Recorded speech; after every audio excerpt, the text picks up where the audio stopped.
fact that you are here right now is not something I want you to rush past, because some messages arrive like noise and some arrive like a knock on the inside of your spirit, and this one feels like the second kind.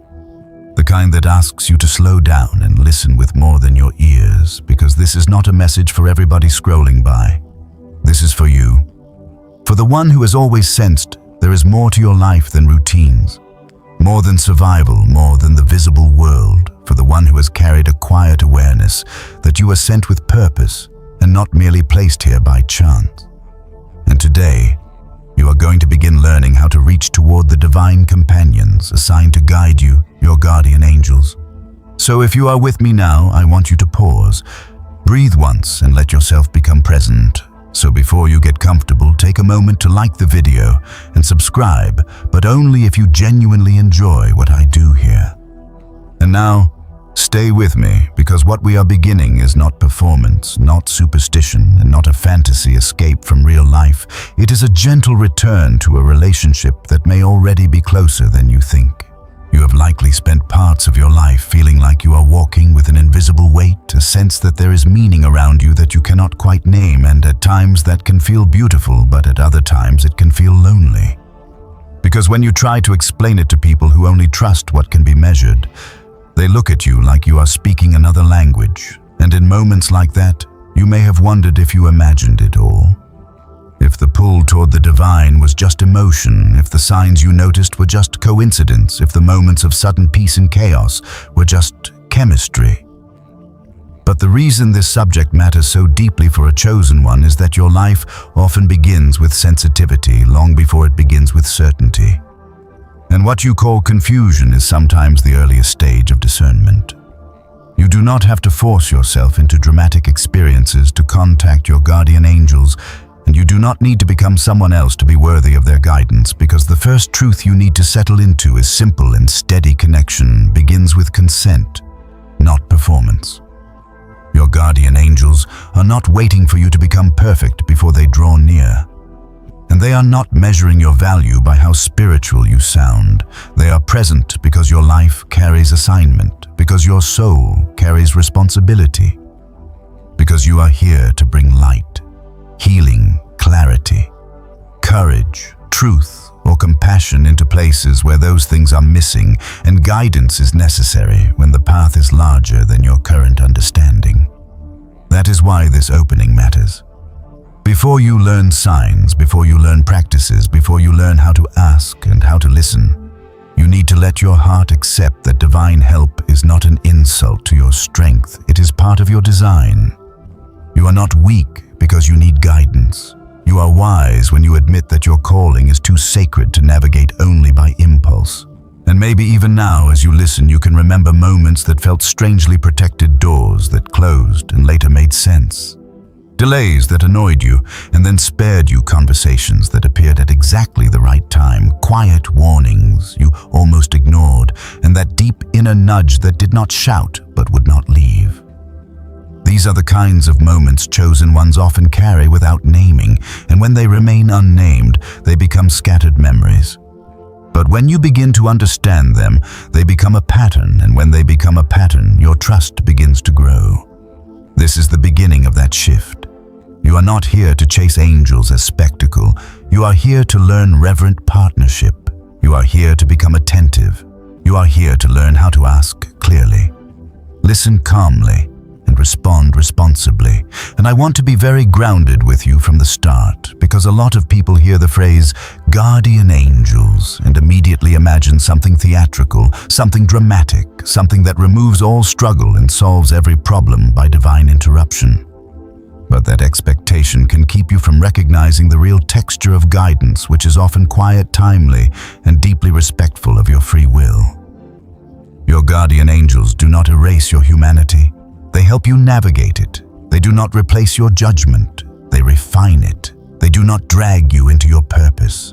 They help you walk toward it with greater clarity.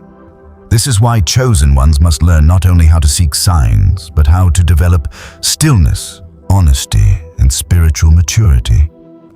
Because divine communication is not only about what is sent to you, it is also about what in you is ready to receive it. If your inner world is constantly crowded by fear. The whisper can still come, but you may not recognize it. If your life is driven by panic, you may mistake pressure for guidance. If you are addicted to certainty, you may reject the gentle leading that unfolds one step at a time. So in this first section, I want you to begin with a posture more than a technique. Let your posture be willingness. Let your posture be humility. Let your posture be attention. You do not need to prove that you are chosen by having unusual stories. You reveal your calling by how seriously you steward what is sacred. And one of the most sacred things you can steward is your ability to pause and listen before you react. As we move forward from here, you're going to learn what guardian angels are and what they are not. Why chosen ones often feel their guidance before they can explain it, how communication may already be happening in your life, and how to build a clean, calm channel for contact without fear or confusion. But for now, the work is simpler and more important than people realize. You are letting yourself say yes to the possibility that heaven has not been silent around you, only subtle. You are letting yourself consider that the pull you have felt all these years is not random intensity, but invitation. You are allowing the idea that your life is not just a sequence of events, but a guided journey that asks for your participation. And if that lands in your spirit with even a small spark of recognition, then you are exactly where you need to be, because this path opens the same way many true things open, not with noise, but with a quiet inward agreement that says, I am ready to learn how to listen. As that quiet inward agreement settles in you, the next thing you need is clarity, because the moment you begin taking spiritual guidance seriously, confusion often tries to sit beside you and speak first, and if you do not understand who your guardian angels are and how they operate, you can either turn something sacred into fantasy or dismiss something real because it does not arrive in the form you expected. So now you begin to build a steadier foundation by learning who walks with you unseen and why that matters for the life you are living right now. Your guardian angels are not decorative symbols, and they are not spiritual entertainment. They are not extensions of your ego, and they are not here to make you feel superior to other people. They are divine messengers and protectors assigned within the wisdom of God, and their presence in your life is not a trophy but a responsibility, because guidance is given where purpose must be protected. When you understand this, you stop treating the relationship casually. You stop approaching it as a trick for getting quick answers. You begin to approach it with reverence, the same way you would approach a sacred calling that requires both trust and discipline. And this matters especially for you as a chosen one, because one of the patterns in your journey is that you are often asked to move through seasons where external validation is limited and inner discernment becomes essential. In those seasons, if you do not know the character of divine guidance, you can become vulnerable to fear, impulsive decisions, or the voices of people who speak loudly but do not see clearly. So think of this section as learning the atmosphere of true angelic guidance, not just the idea of it. Your guardian angels work in alignment with God's will, not in competition with it. They do not lead you away from truth, integrity, peace, or responsibility. They do not flatter your wounds or feed your pride. They do not push you toward chaos while calling it destiny. They are not there to help you control people, win every argument, or avoid every discomfort. Their role is deeper than that. They help protect your path, sharpen your discernment, redirect you when necessary, and strengthen you in moments where your soul is being stretched beyond what your mind feels ready for. Sometimes people imagine angelic help as constant rescue from all hardship, but that idea can make you miss how guidance often really works. There will be moments when your guardian angels seem to protect you by opening a door, and there will be moments when they protect you by allowing a closed door to remain closed. There will be moments when you feel immediate relief, and there will also be moments when the guidance keeps you steady through a difficult season rather than removing the season itself. Protection is not always comfort. Guidance is not always convenience. Sometimes the most loving help you receive is a restraint you do not understand until later. This is why your relationship to guardian angels must be built on trust, not just on outcomes you prefer. You also need to understand what they are not, because this keeps your spiritual life clean and grounded. Your guardian angels are not replacements for prayer. They do not replace your relationship with God. They do not replace wisdom, counsel, or personal responsibility. If you are waiting for angelic guidance while refusing to be honest, refusing to calm down, refusing to correct what you already know is wrong, then what you are calling waiting on a sign may actually be avoidance.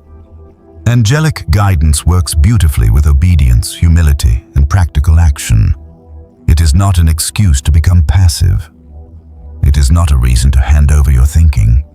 In fact, one of the strongest signs of mature spiritual growth is that you become both more surrendered and more responsible at the same time. You pray more deeply and you make cleaner choices. You listen more carefully and you act more honestly. You become less dramatic and more aligned. That is the texture of real growth. And as you continue, let this truth settle in you as well. Guardian angels usually honor your free will. They may warn, nudge, confirm, interrupt, or impress something on your spirit, but they do not force you into obedience. This is why two people can receive guidance and only one responds. This is why a chosen one can sense exactly what needs to be done and still delay because fear argues louder than peace for a while. If that has happened in your life, do not condemn yourself.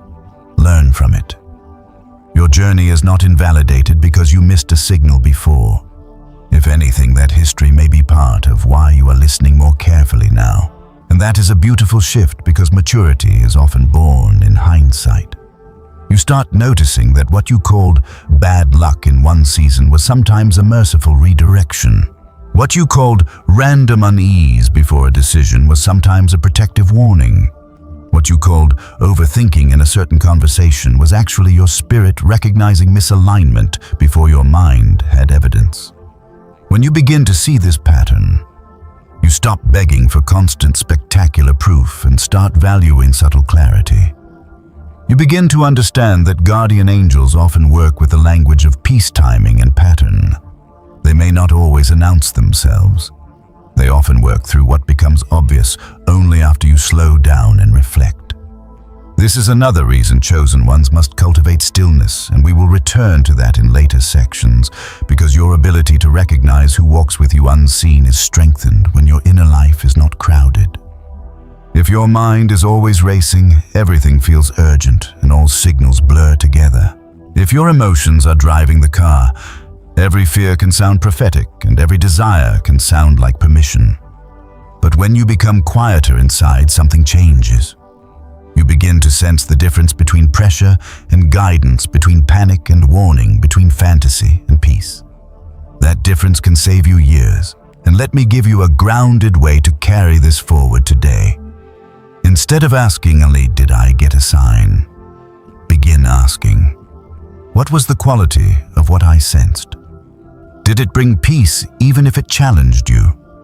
Did it call you toward honesty, patience, humility, courage, or restraint? Did it align with truth, or did it only excite your ego? Did it leave you clearer after prayer, or more frantic and obsessed?" These questions help you recognize the nature of angelic guidance without forcing dramatic conclusions. They train your discernment. They help you grow from spiritual curiosity into spiritual maturity. And that is exactly where you need to be, because in the next part of this journey, you will begin to see why chosen ones in particular are often given this kind of support. Not because they are better than others, but because assignment attracts warfare. Purpose requires guidance, and the lives called to carry light often move through unique forms of resistance.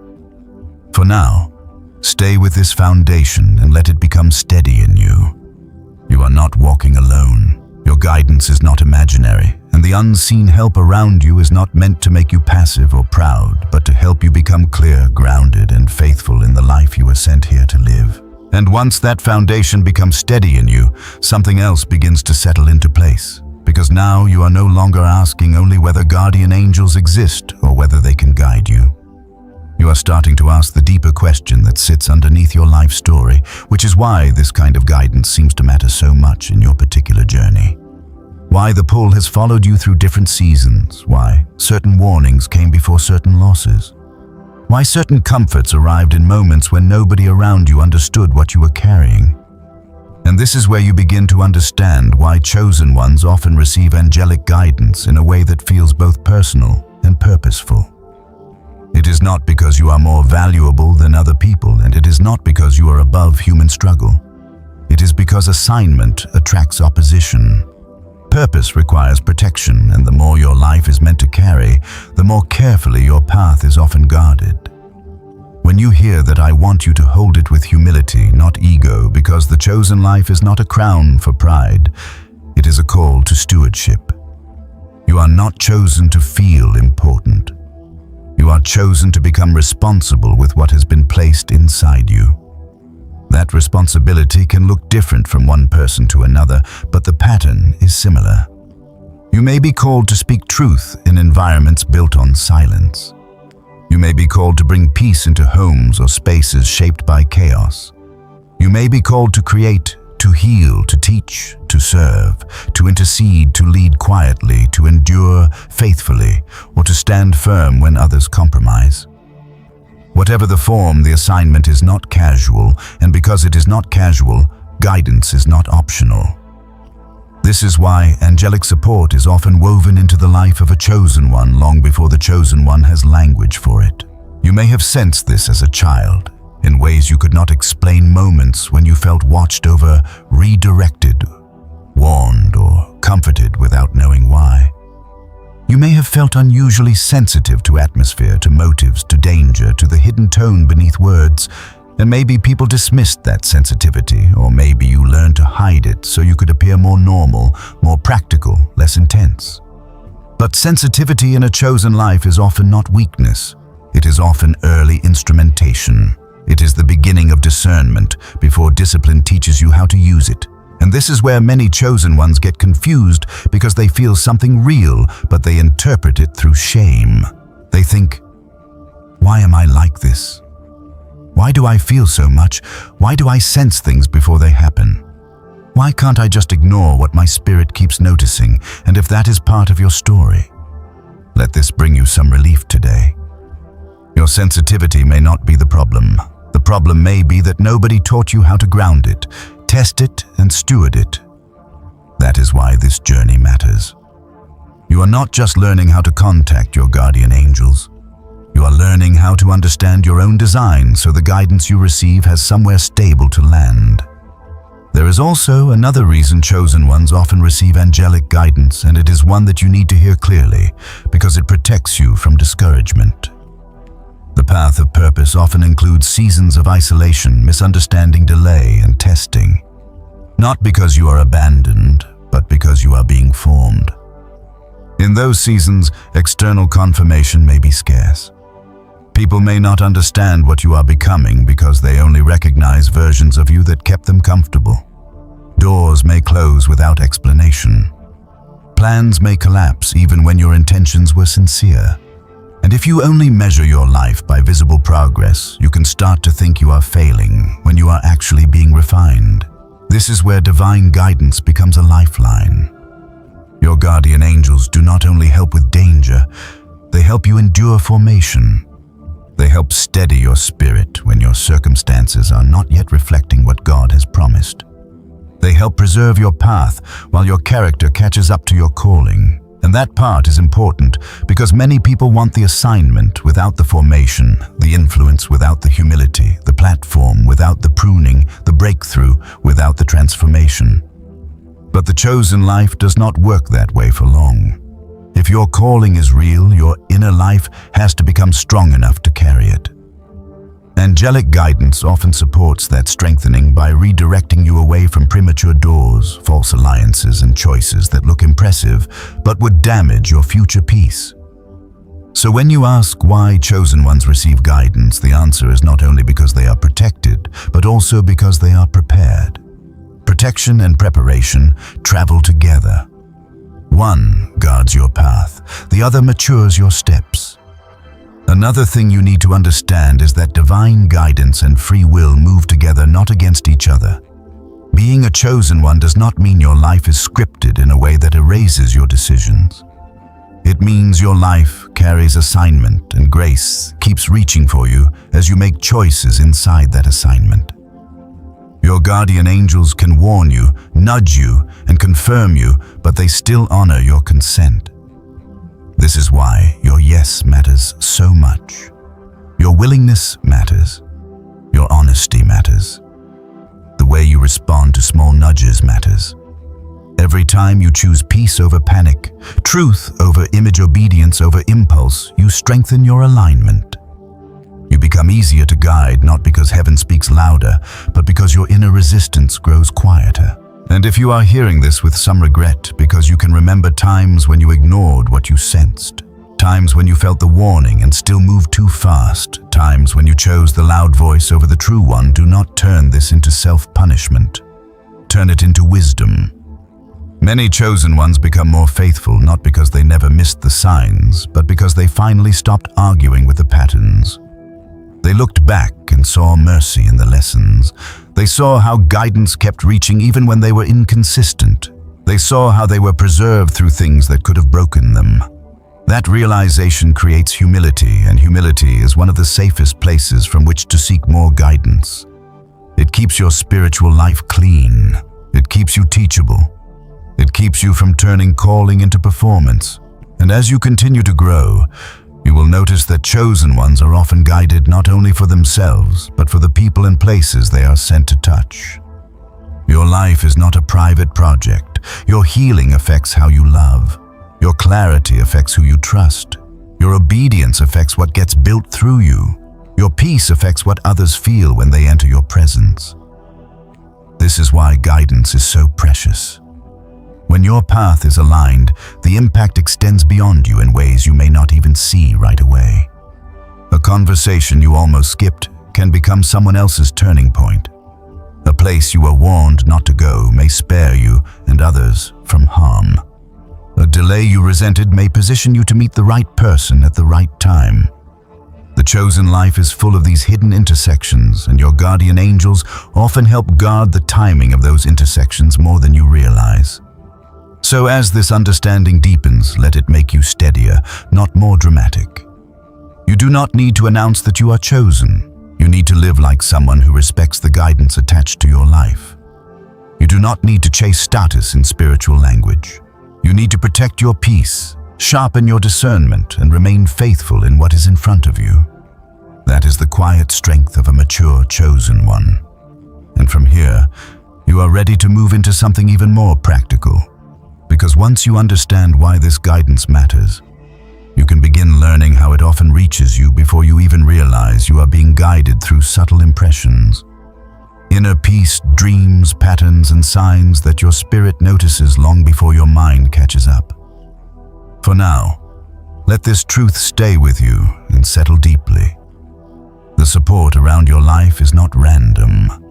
The sensitivity within you is not a mistake, and the guidance you receive is not to make you feel special, but to help you fulfill your assignment with humility, clarity, and faithfulness. And as that truth settles more deeply in you, you begin to notice something that changes the way you look at your own life, because now you are no longer standing at the edge of this journey, wondering whether guidance exists.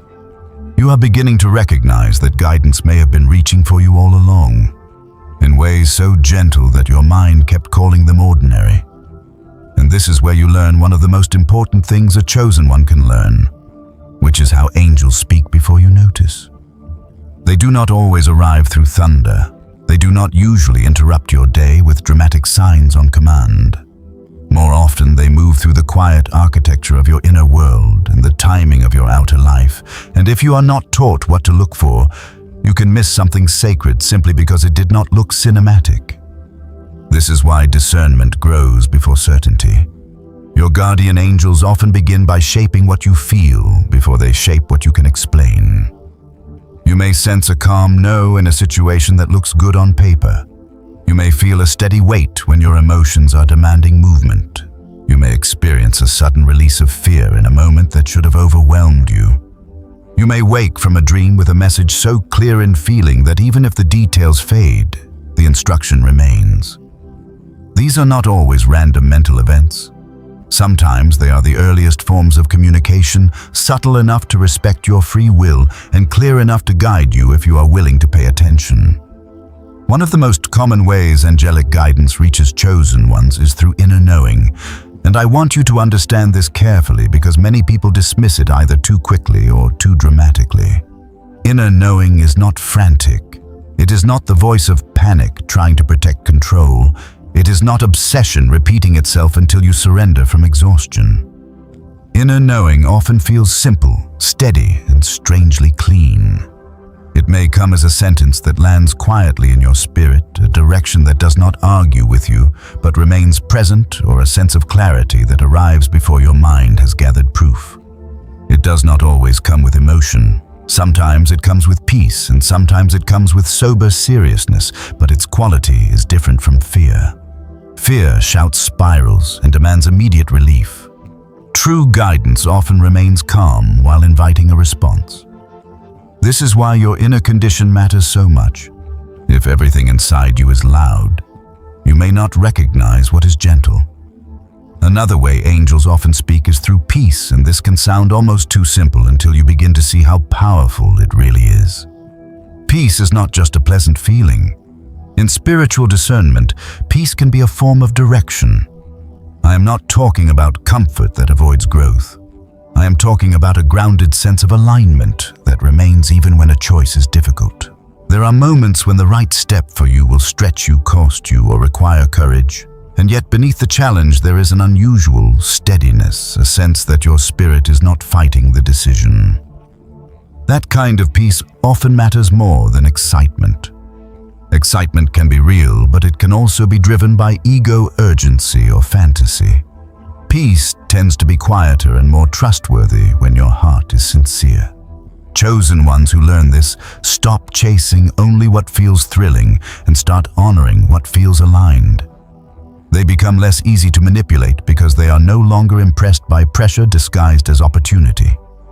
Dreams are another channel many chosen ones experience, and this is an area where balance is very important. Not every dream is a message, and not every message will come in a dream, but dreams can be one of the ways your guardian angels communicate when your waking mind is less defensive and less noisy. Sometimes the dream is symbolic. Sometimes it is direct. Sometimes it is not about prediction at all, but about exposure, comfort warning, or confirmation. You may dream of missing a train and later realize the message was about timing and impatience. You may dream of a flooded house and later understand that your emotional world needed care.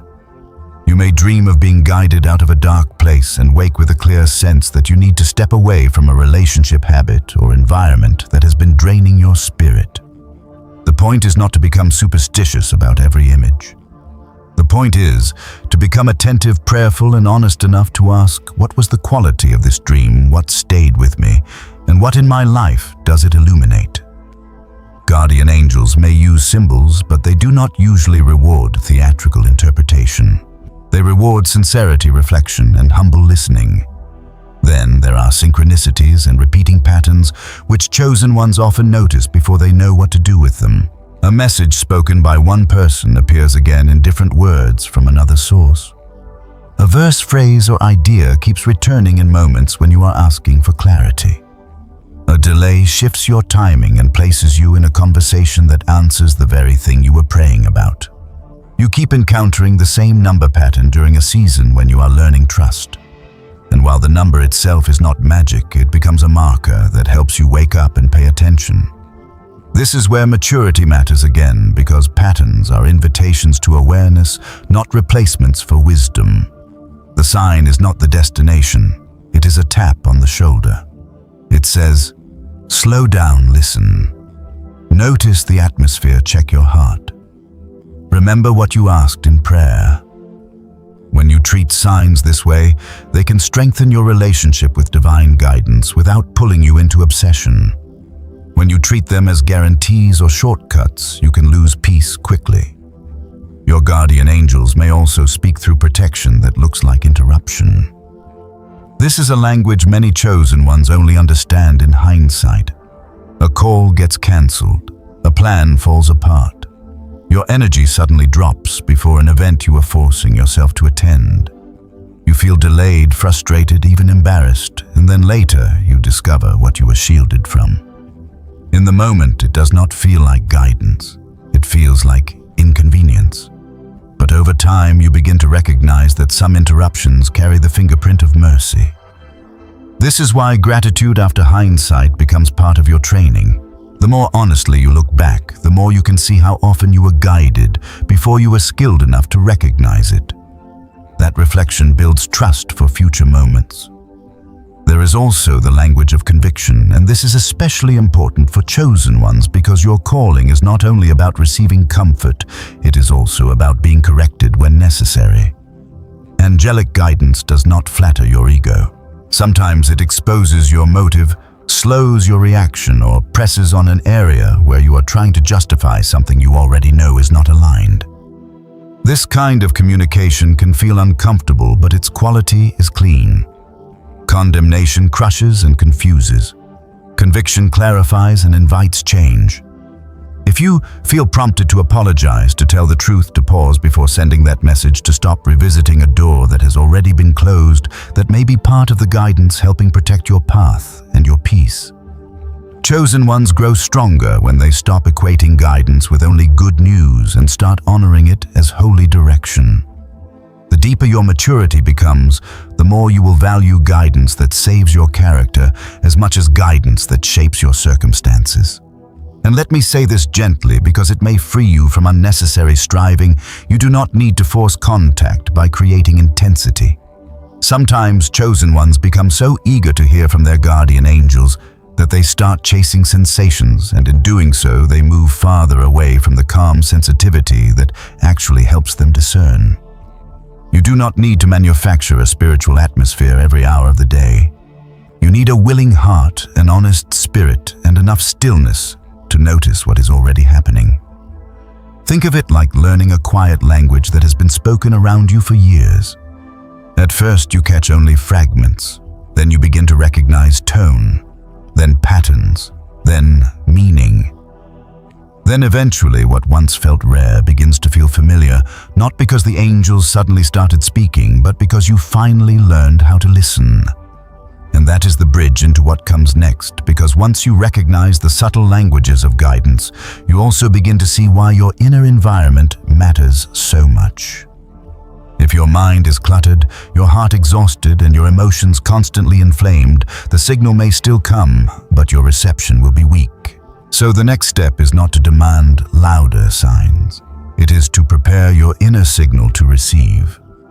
For now, stay with this, and let it become part of your daily awareness. The guidance you seek is often arriving in peace, in patterns, in dreams, in interruptions, in conviction, and in quiet knowing. Long before your mind is ready to name it, and the more gently and honestly you pay attention, the more clearly you begin to recognize that you are already being taught how to listen. And once you begin to recognize that guidance is already reaching you in subtle ways, the question changes again, because now the issue is no longer only whether your guardian angels are speaking, it becomes whether your inner life is calm enough to receive what is being given. And this is where many chosen ones make one of the most important shifts in their spiritual journey. Because they stop asking only for louder signs and start learning how to prepare their inner signal to receive. You may have noticed this already in your own life, that even when truth is near you, struggle to hear it clearly. When your mind is crowded, your emotions are inflamed, your body is exhausted, or your spirit is carrying too much unresolved noise. The message can still come, but your reception becomes distorted. A gentle nudge feels uncertain, a clear warning feels like anxiety, a peaceful instruction feels too quiet to trust. This is why preparation matters. Contact with your guardian angels is not only about reaching outward, it is also about making space inward. And the beautiful part is that this is not complicated, even if it takes practice. You do not need to become a different person to receive guidance more clearly. You need to become a more present version of yourself. You need to become less scattered inside. You need to build a life that has room for silence without immediately filling it with distraction. For a chosen one, this is not a luxury. It is part of stewardship. If your assignment matters, your inner condition matters. If your path requires discernment, then protecting your peace is not selfish. It is wisdom. Start here with a simple truth that can steady you. Stillness is not emptiness. Stillness is availability. It is the moment your spirit stops arguing long enough to notice what has been present all along. Many people avoid stillness because they assume silence will make them feel powerless, but often the opposite is true. At first, silence may reveal how much fear has been running in the background, how much pressure you have normalized, how many thoughts are not actually yours, but echoes of expectations, criticism, and urgency. That can feel uncomfortable, but this discomfort is not failure. It is exposure, and exposure is often the first stage of healing your inner signal. When the noise surfaces, do not panic. Do not assume you are doing it wrong. You are simply becoming honest enough to notice what has been occupying the space where guidance needs to land. This is why breath can become a spiritual tool when used with intention. Not because breathing is magical, but because conscious breathing helps your body leave emergency mode and return to presence. When you slow your breath, your thoughts often slow enough for discernment to re-enter the room. A chosen one who learns to pause and breathe before reacting protects more than mood. You protect clarity. You protect timing. You protect your ability to recognize whether what you are sensing is fear, pressure, or guidance. Try this as a beginning rhythm in your day. Before you ask for signs, sit for a few minutes and let your breathing become steady. Let your shoulders soften. Let your jaw unclench. Let your body know it is safe to be present. Then, pray simply. You do not need impressive language. You can say, "God, quiet what is not from you. Help me recognize what is true. Help me receive what my guardian angels are trying to show me. If there is something I need to release, show me gently. If there is something I need to act on, make it clear." This kind of prayer trains your inner world toward honesty and receptivity. It also keeps the focus where it belongs, on alignment and truth, not on chasing spiritual sensation.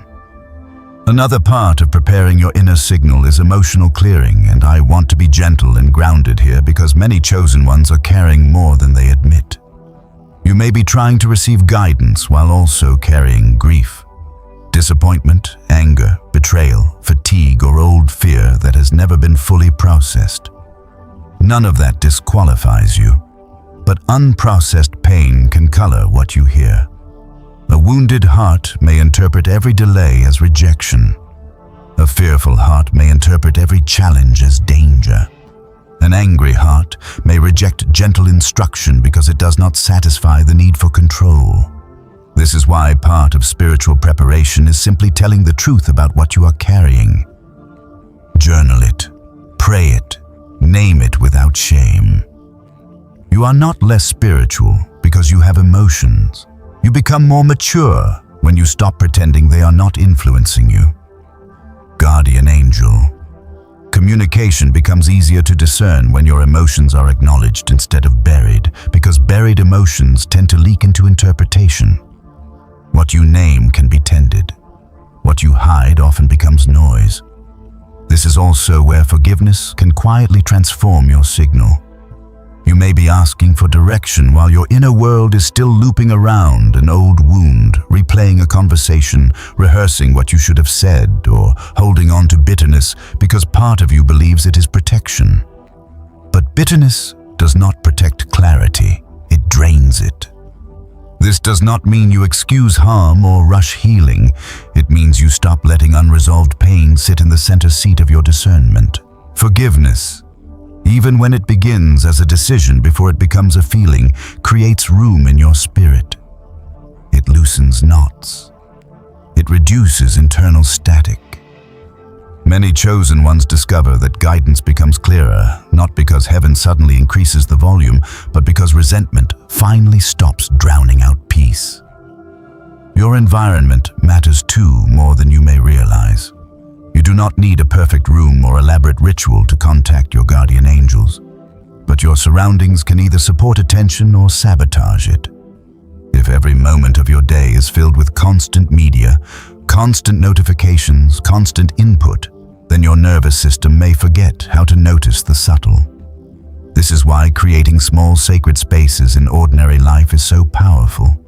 It can be one chair by a window, a notebook and a glass of water, a short walk at the same hour each day, a few minutes before sleep when you put the phone away and let your mind settle. These small patterns teach your spirit, this is where I listen. This is where I return. This is where I become available. Chosen ones often think they need a major breakthrough to improve discernment, but often what changes everything is consistency. Small, repeated stillness begins to reshape the whole atmosphere of your inner life. You also need to watch the pace at which you demand answers. Impatience is one of the loudest distortions in spiritual listening because impatience does not just want guidance, it wants control disguised as certainty. It says, "Tell me now. Make it obvious. Remove all risk, guarantee the outcome." But angelic guidance often respects process. You may receive enough light for the next step, not the next year. You may receive a clear "not yet" before you receive a detailed "here is how." If you can accept this, your signal strengthens. If you fight it, frustration grows and starts sounding like discernment. A prepared inner life learns to hold both trust and unanswered questions at the same time. You can be sincere, attentive, and still in process. That is not weakness, that is maturity. And let me add something practical here that will help you later when we move into direct contact practices. Keep a record of what you sense in stillness. Write down impressions, dreams, recurring phrases, warnings, and moments of unusual peace. Not because every note is automatically divine, but because patterns become clearer over time.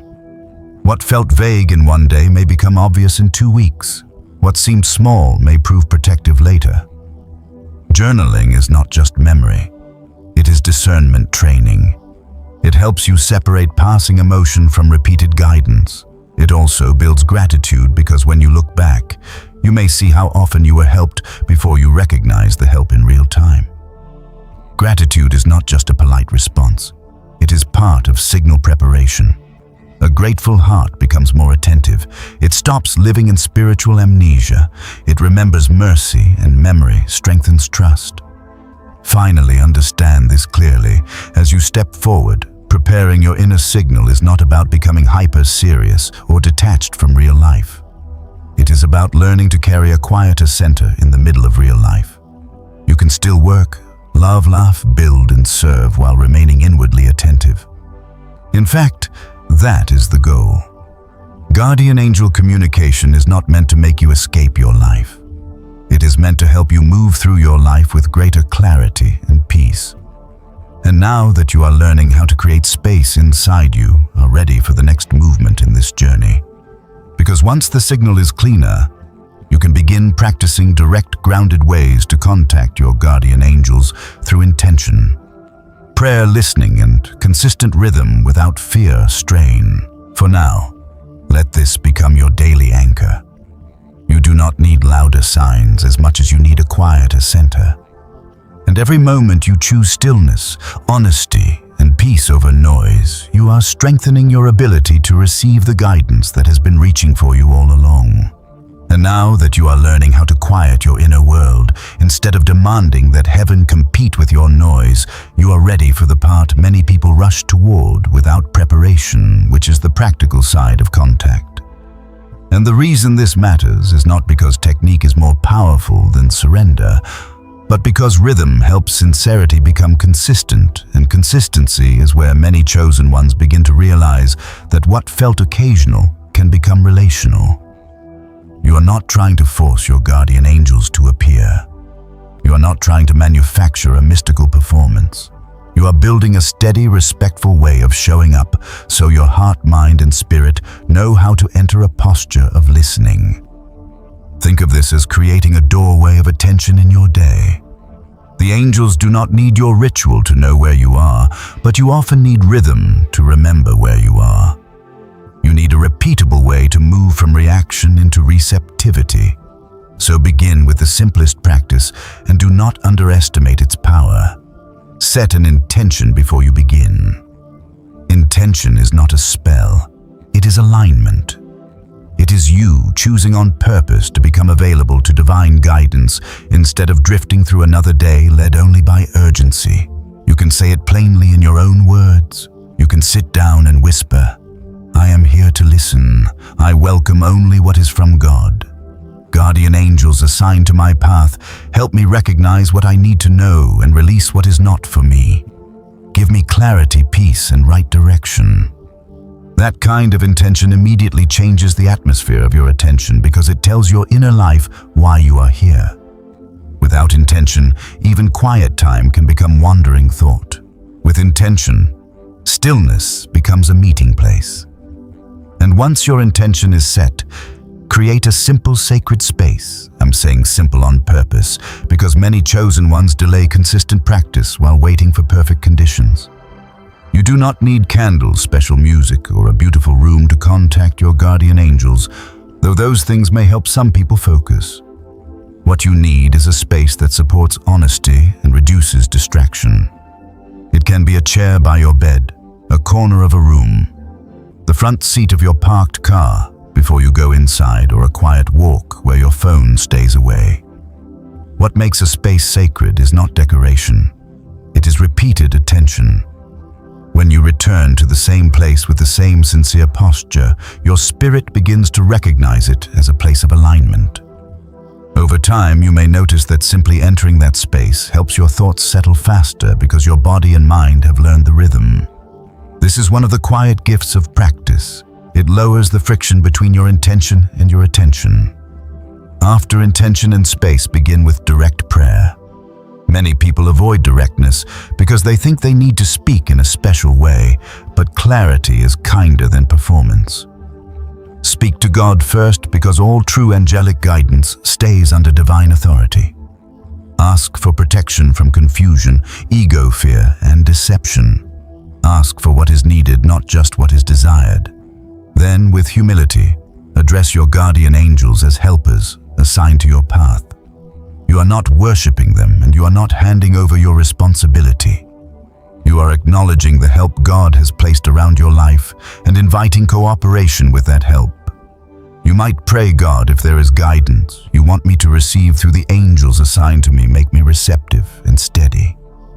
Guardian angels, if there is something I need to notice today, help me recognize it clearly and respond in peace. Keep me from forcing what is not time, and keep me from ignoring what is true. This kind of prayer keeps your contact practice grounded, reverent, and practical. It also protects you from turning spiritual curiosity into spiritual chaos.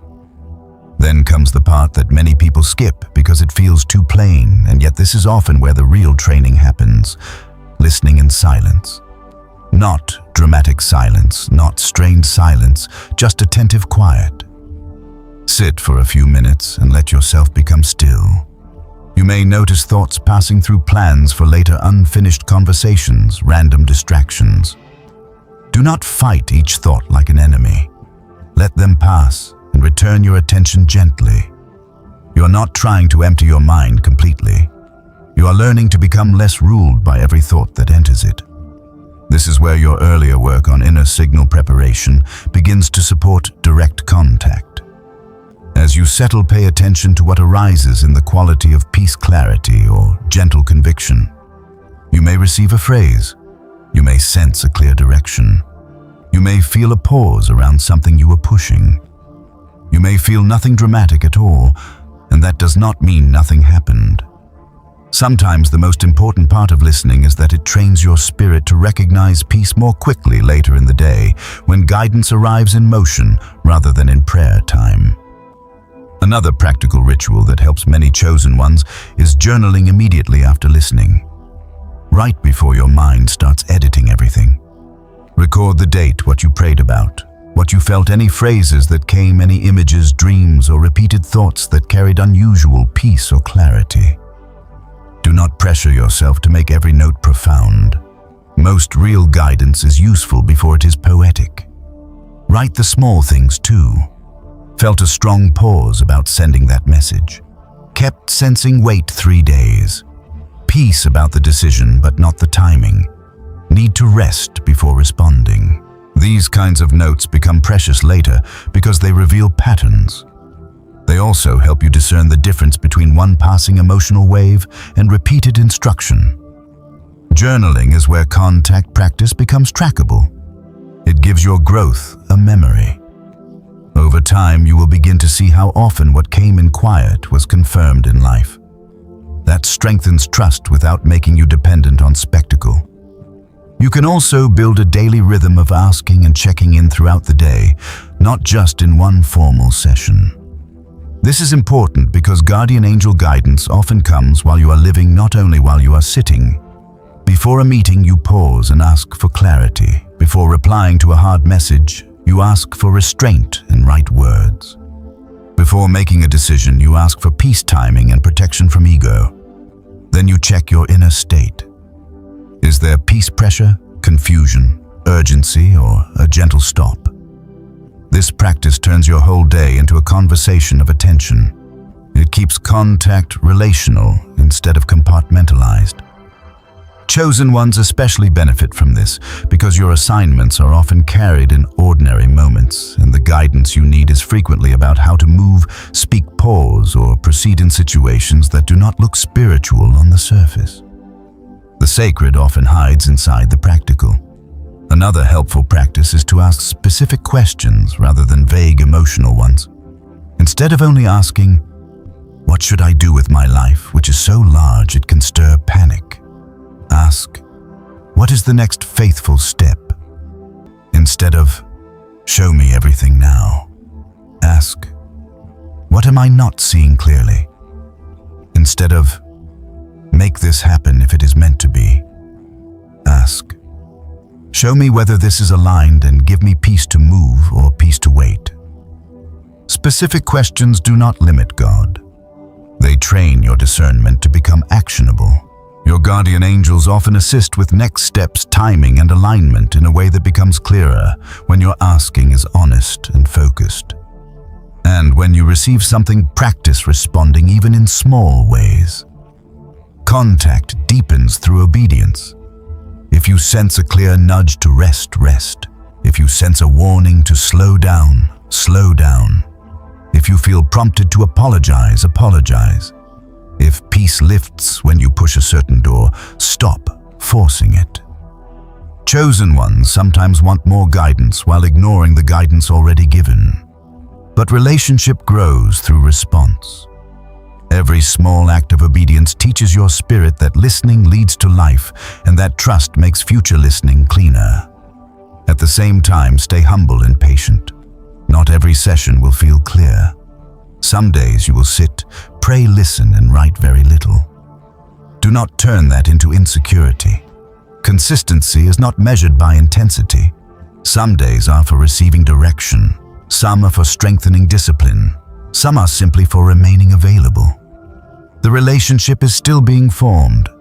A steady chosen one does not quit because the experience was quiet. You continue because your aim is alignment, not emotional proof. And as you keep practicing intention's sacred space, direct prayer, silence, journaling, daily check-ins, and small obedience, you will begin to notice a deeper pattern emerging. The contact is becoming simpler, but your resistance is becoming more visible. The clearer your rhythm becomes, the easier it is to see what disrupts it, and that is exactly where we need to go next. Because many chosen ones are not blocked by lack of guidance, but by doubt, fear, impatience, overthinking, and old wounds that distort what they receive. So, carry this forward as your working rhythm. Now show up. Set intention. Pray directly. Listen quietly. Write honestly and respond faithfully, because contact with your guardian angels becomes clearer not through strain but through simple practices, repeated with sincerity until listening becomes part of how you live. And as your practice becomes more consistent and your listening becomes less forced, something very honest begins to happen, because the clearer your rhythm gets, the more clearly you start to see what has been interfering with it. And this is where many chosen ones discover that the greatest obstacle is not the absence of angelic guidance, but the presence of inner resistance, old pain and habits of mind that distort what they receive. This can be a humbling realization, but it is a good one, because what can be seen can be worked with, and what can be worked with no longer has to quietly rule your discernment from the shadows. So now you come to a necessary part of this journey, the part where you face what blocks the connection, most often not to shame yourself, but to become freer, clearer, and more trustworthy with the guidance you are asking to receive. One of the first and most common blockers is doubt.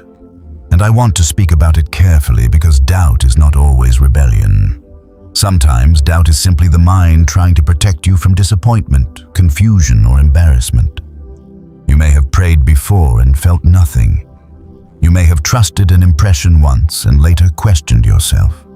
You may have grown up around people who mocked anything spiritual unless it looked dramatic and undeniable. So now, even when peace comes, part of you pulls back and says, "What if I am making this up?" That question alone does not disqualify you. In fact, a thoughtful kind of doubt can protect you from fantasy. The problem is when doubt becomes your permanent ruler and rejects every gentle signal before it has been tested. Mature discernment does not erase questions, it places them in the right seat. Instead of letting doubt shut the door, let it become a filter that asks wise questions while staying open to truth. You can say, "I am not sure yet, but I will stay attentive. I will test this in prayer. I will look for peace pattern and alignment." That posture keeps you grounded without becoming closed. Another major blocker is impatience, and you have already seen how impatience can distort listening, but now you need to recognize how deeply it can interfere with contact itself. Impatience does not only want an answer, it wants relief. It wants certainty right now, because uncertainty feels vulnerable. It can make you over-pray the same thing in a state of panic, not because more prayer is wrong, but because your inner posture is not listening, it is demanding. It can make you keep asking for new signs while ignoring the last clear instruction you received. It can make you force interpretations simply so you can move. Chosen ones often wrestle with this because your sense of assignment makes delay feel heavy. You know your life matters, so waiting can feel like wasting time. But impatience rarely produces clear contact. It produces noise, pressure, and emotional exhaustion. This is why patience is not passive in your journey. Patience is a form of spiritual strength. It is the willingness to remain available without forcing an outcome. It is the quiet confidence that says, "I would rather move in peace than rush in confusion." And that kind of patience often clears the channel faster than desperation ever will. Fear is another powerful blocker, and it wears many costumes. Sometimes it looks like fear of being wrong. Sometimes fear of being seen as strange. Sometimes fear of what guidance might require if it becomes clear. This last one is more common than many chosen ones admit. You may sincerely want contact with your guardian angels and still feel afraid of the changes true guidance may ask of you. What if you are told to leave something comfortable? What if you are asked to slow down when your identity is built on productivity? What if the guidance confirms what you already suspected and did not want to face about a relationship, a habit, or a direction you have been forcing? Fear can make you unconsciously blur the signal because clarity would demand response. If you notice this in yourself, do not panic and do not perform bravery. Just tell the truth. You can pray. "I want clarity, but I am afraid of what it may cost me. Help me become willing. Help me trust that your guidance is for my good."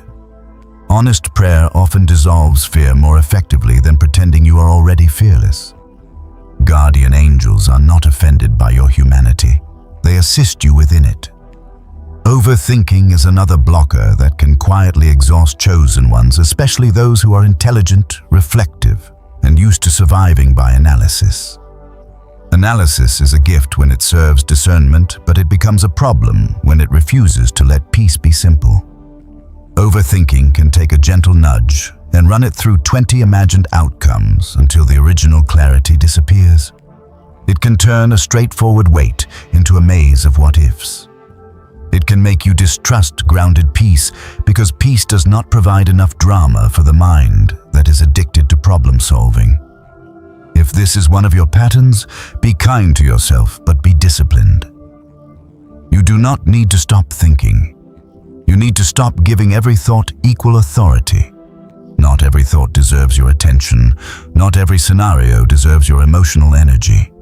A helpful practice here is to write down the clear thing you sensed, then list the fears and mental spirals separately. This creates distance. It helps you see what is guidance and what is commentary.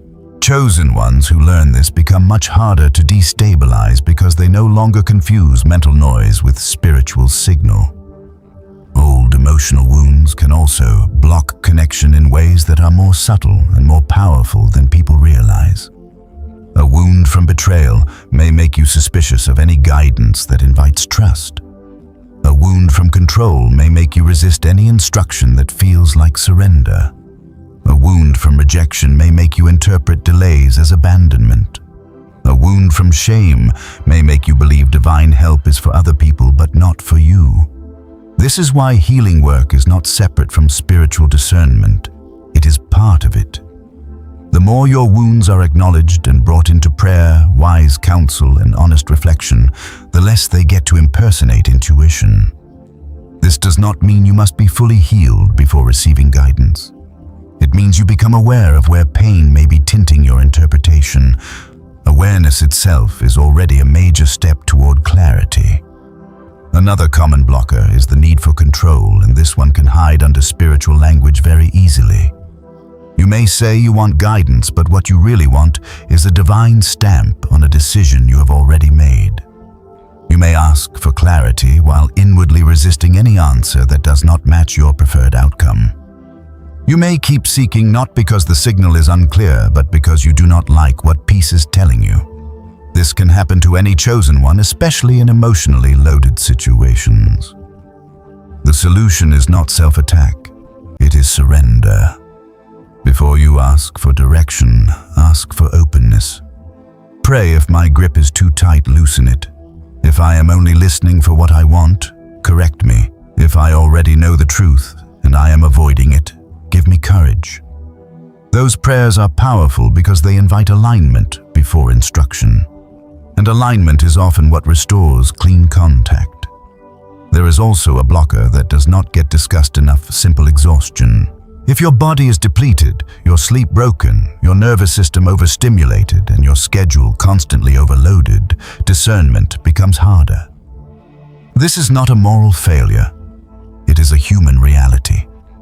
Chosen ones sometimes treat exhaustion like a badge of commitment, but chronic depletion can make everything sound urgent or hopeless. Rest is not the opposite of calling. It is protection for calling. Sometimes the clearest thing your guardian angels are trying to communicate is not a complex life direction at all, but a basic instruction you have been ignoring: slow down, sleep, eat, recover.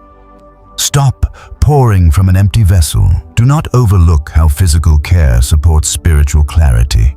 You are not less spiritual because your body matters. You are embodied, and your signal is affected by how you live. Then there is comparison, which can quietly poison your trust. You hear other people describe dramatic spiritual experiences and begin to think your quieter way of receiving must be inferior. You start chasing their language, their style, their signs, and in doing so, you drift away from the way guidance actually tends to reach you. Chosen ones must be careful here. Your relationship to guardian angel communication may be simple, subtle, and deeply personal. It does not need to look impressive to be real. Comparison creates artificial hunger for spectacle.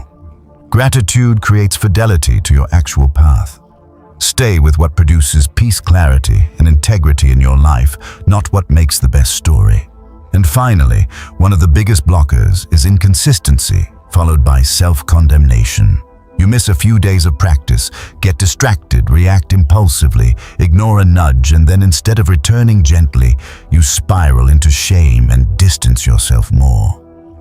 This pattern keeps many chosen ones from growing, not because they are unwilling, but because they mistake imperfection for disqualification. Let this become a firm truth in you. You do not rebuild connection by condemning yourself. You rebuild connection by returning.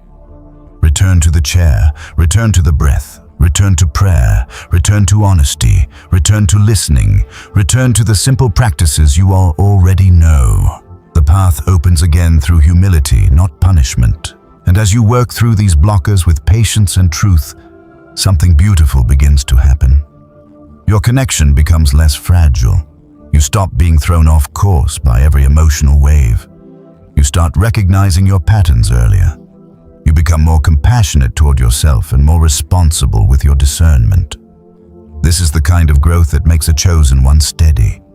And once that steadiness begins to form, you become ready to recognize something that may surprise you, which is that even while you have been working through obstacles, conversation may already be happening more than you realized.